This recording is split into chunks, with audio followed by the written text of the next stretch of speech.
Mga kapuso, nasa West Philippine Sea na po yung sentro ng bagyong Rolly at patuloy nang lumalayo sa bansa. Yan ay matapos ang 4 na beses nitong landfall. Una dyan sa may Bato, Catanduanes, kahapon po yan ang madaling araw. Pangalawa, dyan sa may Tiwi, Albay, kahapon na may ng umaga. Pangatlo, dito sa may Narciso, Quezon, kahapon ng tanghali. At yung pang-apat, dyan sa may Lobo, Batangas, pasado alas 7 po yan kagabi. Huling namataan ng pag-asa ang sentro ng bagyong Rolly. Kaninang tanghali, 195 kilometers west ng Subic, Zambales. Nasa karagatan na yan ng Pilipinas sa mga kapuso. Isa na lamang itong tropical storm dahil ang kanyang lakas ay 65 kilometers per hour malapit sa gitna, 80 kilometers per hour naman yung kanyang bugso at patuloy ang pagkilos ito westward sa bilis naman na 20 kilometers per hour.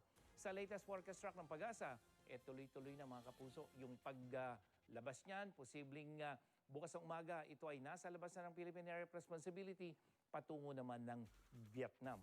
Nanatili namang maalon at delikado sa mga malilit na sakyang pandagat ang pumalaot sa mga baybayin po ng Luzon, mula yan sa Ilocos hanggang yan sa may Palawan at sa eastern seaboard ng Visayas hanggang sa Mindanao.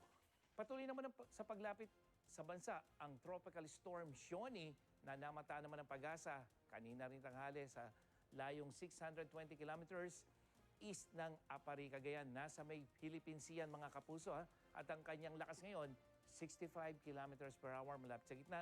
Parang si Rolly, bugso 80 kilometers per hour at ang kanyang kilos west-northwest sa bilis naman na 40 kilometers per hour.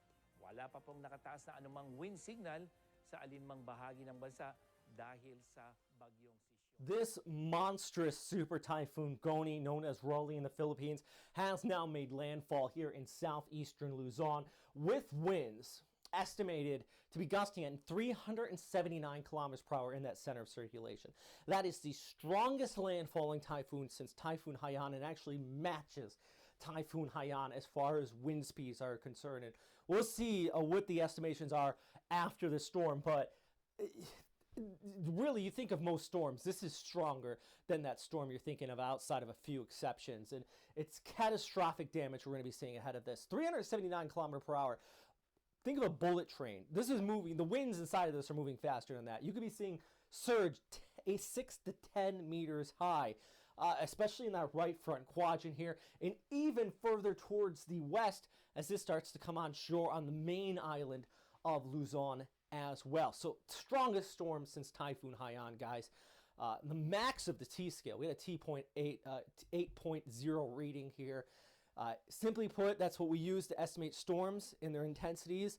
Since we don't have the luxury of hurricane hunters in the Western Pacific, this maxed out the scale.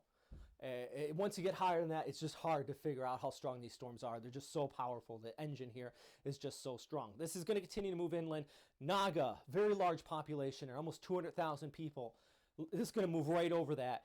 Damaging winds, but also heavy rainfall thanks to the mountains here, which is going to squeeze out some of that moisture. Thankfully, that will weaken the storm as it heads towards Manila, but Manila is still going to see typhoon strength winds. Can't stress that enough. Even though it's weaker there, it's a much larger population. It's a much more vulnerable population.